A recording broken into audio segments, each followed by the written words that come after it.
Avinash, చెప్పుమా.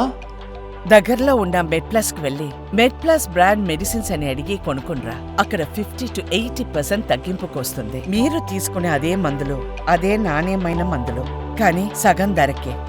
Right, Charan Kaushik గారు మీతో start చేద్దాం. టీపీసీసీ రాష్ట్ర కార్యదర్శి చరణ్ గారు, నమస్తే అండి.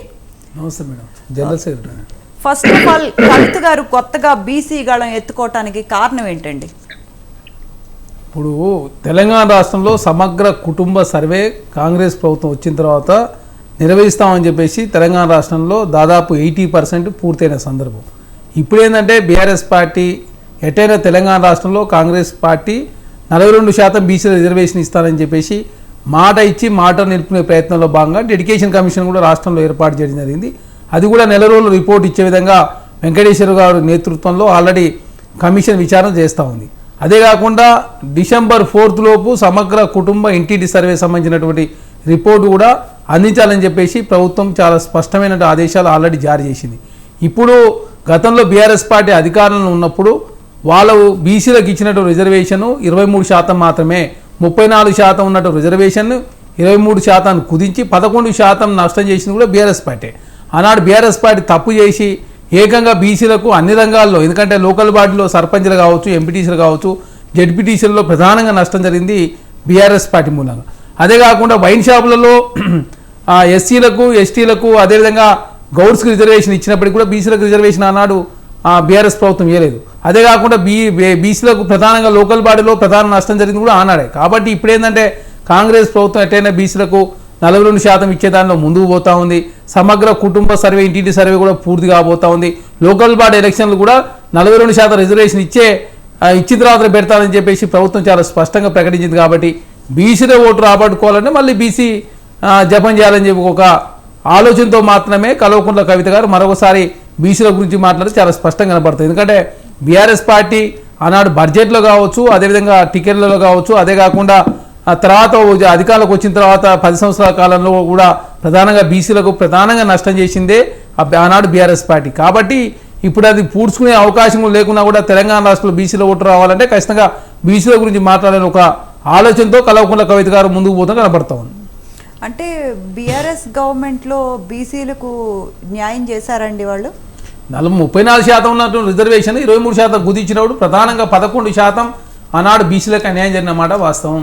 అదే కాకుండా ఇప్పుడు కేసీఆర్ గారే బీఆర్ఎస్ పార్టీ అధ్యక్షులు ఉంటాడు, వర్కింగ్ ప్రెసిడెంట్గా కేటీఆర్ గారు ఉంటారు. అదే కాకుండా పార్లమెంట్లో రాజ్యసభలో కేఆర్ సురేష్ రెడ్డి గారు. బీసీలకు తగు ప్రాధాన్యం లేదు కాబట్టి బీసీల విషయంలో మొసలి కన్నీరు గార్చే ప్రయత్నం బీఆర్ఎస్ పార్టీ చేస్తుంది. చేసిన తప్పులని ఆనాడే బీఆర్ఎస్ పార్టీ చేసి ఇప్పుడేదో బీసీల పేరు మీద మరొకసారి లోకల్ బాడీ ఎలక్షన్లు వస్తున్నాయి కాబట్టి బీసీల గురించి మేము మాట్లాడే ప్రయత్నం చేస్తున్నామని చెప్పే ప్రయత్నం బీఆర్ఎస్ పార్టీ చేస్తూ ఉంది. ఆనాడు నేనే బీఆర్ఎస్ పార్టీ చేసే ఉద్దేశం ఉంటే ఆనాడే మీరు డెడికేషన్ కమిషన్ ఏర్పాటు చేసి బీసీలకు ఏదైనా రిజర్వేషన్ పెంచి ఉంటే మిమ్మల్ని హర్షించేవాళ్ళు. అదే కాకుండా మీరు ఆనాడు కమిషన్ వేయలేదు. అదే కాకుండా 34% నుంచి 23% కుదిరించారు. సమగ్ర కుటుంబ సర్వే నిర్వహించి బయట కూడా పెట్టని పరిస్థితి. అదే కాకుండా బడ్జెట్లో నిధులు కూడా పెద్దగా బీసీలకు ఇచ్చినంత సందర్భం చాలా తక్కువ. కాబట్టి తెలంగాణ రాష్ట్రంలో కాంగ్రెస్ ప్రభుత్వం ఇచ్చిన మాట ప్రకారం సమగ్ర కుటుంబ ఇంటింటి సర్వే కూడా 4వ తారీఖున కంప్లీట్ కాబోతాం. తర్వాత బీసీలకు సంబంధించి 42% పెంచాలని ఒక సదుద్దేశంతో హైకోర్టు డెడికేషన్ కమిషన్ ఏర్పాటు చేయాలని చెప్తే దానిలో భాగంగా డెడికేషన్ కమిషన్ ఏర్పాటు చేసి రిపోర్ట్ వచ్చిన తక్షణమే బీసీలకు 42% రిజర్వేషన్ ఇచ్చిన తర్వాతనే లోకల్ బాడీ ఎలక్షన్ పోవాలని కాంగ్రెస్ ప్రభుత్వం ప్రకటించింది. కాబట్టి దానిలో భాగం one side Congress party side పేరు రాకుండా దాన్ని ఏదో కొంత స్ప్లిట్ చేసే ప్రయత్నంలో భాగంగా కల్వకుంట్ల కవిత గారు ఇప్పుడు బీసీల గురించి మాట్లాడే ప్రయత్నం అది చేస్తూ ఉన్నారు. అంటే ఇప్పుడు డెడికేషన్ కమిటీ అనేది స్వతంత్రంగా పనిచేయట్లేదా అండి? స్వతంత్రంగా పనిచేయాలి, తగినంత వనరులు కూడా లేవు, తగినంత సామాగ్రి కూడా లేవు అని కవిత గారు ఆరోపించారు. అంటే ఎటువంటి సామాగ్రి అంటే స్వతంత్రంగా పనిచేయట్లేదా ఇప్పుడు మీరు ఏర్పాటు చేసిన డెడికేషన్ కమిటీ?